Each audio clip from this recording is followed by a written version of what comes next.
call me Mystic Mike because I predict these things. Cam Rowston takes on Cody Brundage at UFC 325. And this is a good test for Cam Rowston, taking on another grappler in Cody Brundage. Recently came in off of his UFC debut with a first-round TKO over Andre Petrowski back in September. Before that, had a TKO over Brandon Holmes in the first round as well on Dana White's Contender Series. So made a quick turnaround from August to September to make his UFC debut against Andre Petrowski. A pretty high-level grappler. I think the narrative going into that one was, is Cam Rowston's takedown defense, is grappling going to hold up? Because we saw how he fared against Torres Finney back on the Dana White's Contender Series. Got kind of just taken down and controlled that entire fight. I think he gave up like 10 takedowns in that fight, but got 3 wins on the regional scene to get another shot at Dana White's Contender Series. So he looked good in that fight with Andre Petrowski, who didn't shoot any takedowns. Not really sure what his game plan was going into that one, but got caught with the check left hook and then put out on the ground with elbows. So it was good to see Cam Rowston get a win in the UFC, a knockout. Didn't learn a lot about his grappling in that one because, again, Andre Petrowski, I don't know what he was thinking. Shot 0 takedowns, got TKO'd early. And taking on Cody Brundage now, who is a D2 wrestler, Newberry College. Shown some good wrestling, some explosive takedowns in the UFC, but Cody Brundage's career needs to be studied because it is one of the weirdest careers that I've seen since following the sport, which has been for years now. Just a lot of weird performances, a lot of fouls, a lot of low IQ moves, 50-50 fighter, but then he'll have a slam over Zach Reese, and then a comeback win over Julian Marquez. But just going through his career, I mean, he jumped a guillotine against Dalcha Lungiambula back in March 2022, and it worked in the first round. And I feel like ever since then, he thinks that that's his go-to move, which I will get to later. But made his debut against Nick Maximov, lost that by decision. Got knocked out by William Knight back in 2020, which isn't a good look considering William Knight is now 11-6. But then got the knockout over Tresean Gore, who was like 3-1 at the time. Got knocked out by Olajejczyk, choked out by Rodolfo Vieira, got controlled and out-grappled by Cedric Dumas. The Mikhail Olajejczyk fight, I mean, he gets a takedown, but it seems like whenever he gets reversed and gets put on bottom, he's a fish out of water.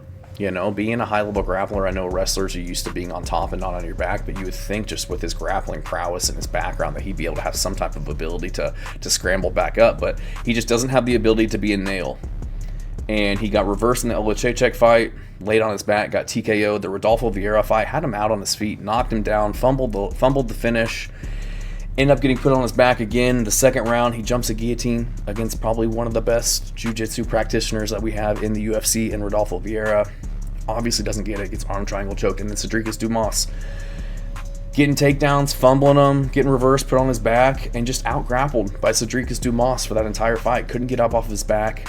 Would get back to top position, make a low IQ move, get put back on bottom. I know he took it on short notice. His corner was screaming at him, but it was such a low IQ fight against a guy in Cedric Dumas who I don't think is very good, and I think that Cody Brundage was light years ahead of in terms of the grappling and the wrestling ability. Jacob Malkoun, again, loses, was getting beat up on the ground, got the takedown, got reversed again, put on his back, gets the win by taking some illegal elbows to the back of the head. Zach Reese locked up a tight triangle on him, ended up getting slammed, so that was a good performance. But then Bo Nickel, again, I get it, Bo Nickel, high-level wrestler, gets put on his back, can't get up.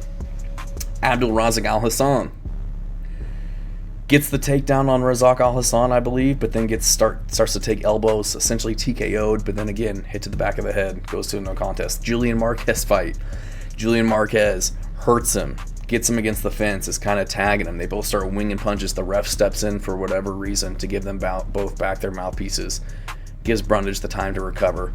Gets the TKO over Julian Marquez. And then Mansour Abdul Malik, head clash. Head clash leads to the TKO sequence. Mansour Abdul Malik didn't look the best in that fight, which maybe that's a feather in the cap for Brundage that he had that type of performance.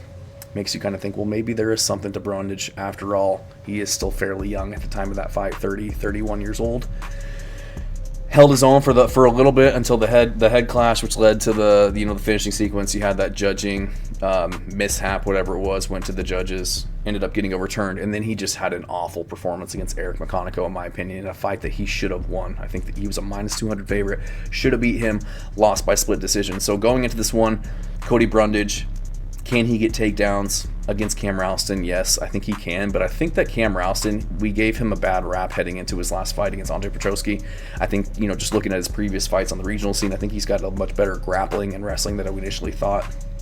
I think just after that Torres Finney fight, getting 10 takedowns, not really having a lot going in that fight, you assume that that's kind of a glaring gap in his skill set, but Torres Finney's just, a blob of a dude, 5'8", yoked, just shoots takedowns. That's really all his game plan is.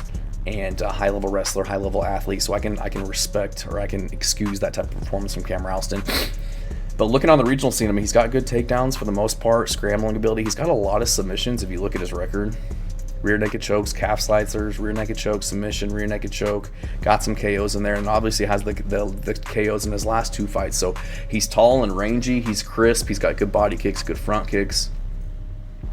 Has really straight punches that he uses. Really fights at his range, and keeps guys at the edge of his strikes. Comes from city kickboxing, so he's training with Israel Adesanya. His style, his movement, the way that he keeps his hand out there to find his range and kind of keep guys at bay reminds me a lot of Carlos Olberg, who's looked really good as of late.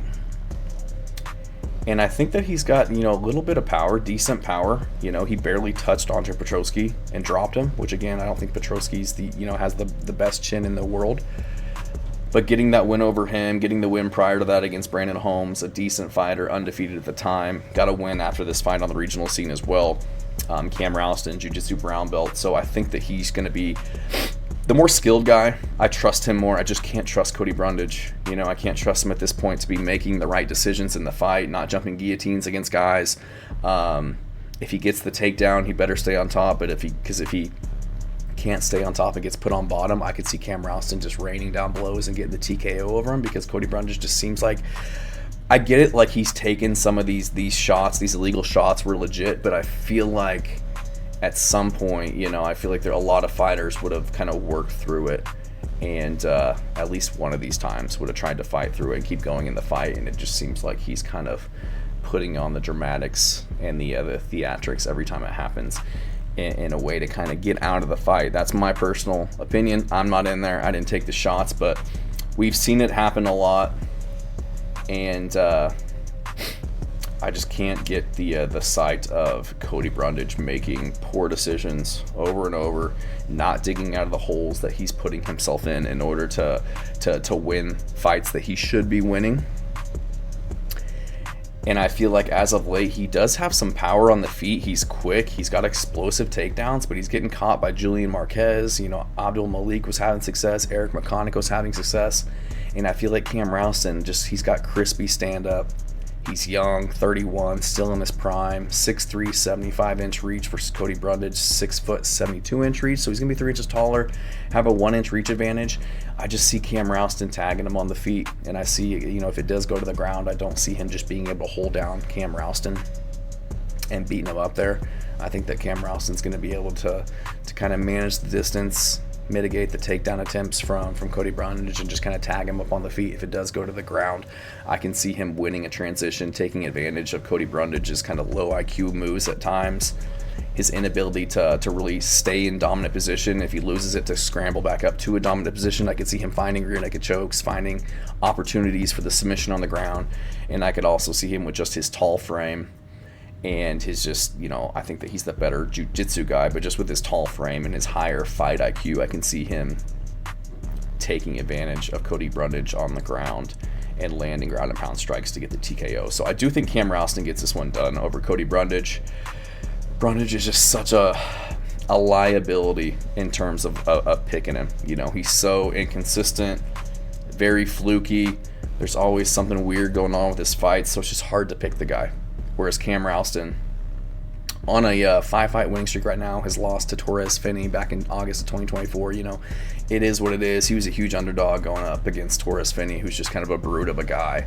Looks to hold you on the ground, not do a lot of damage, not really look for a lot of finishes, in my opinion. So, lost by KO back in the day, 2018, but since then, or before that, it was a decision loss to Jacob Malkoun. Again, a grappler. But outside of that, I think he's pretty durable. I like his skill set. Jiu-Jitsu brown belt, high-level striker, trains with a lot of really good strikers, like I said. Comes from a good gym, got a lot of momentum, more consistent. I'm going to go with Cam Rowston. I think he gets this one done by TKO. Thanks.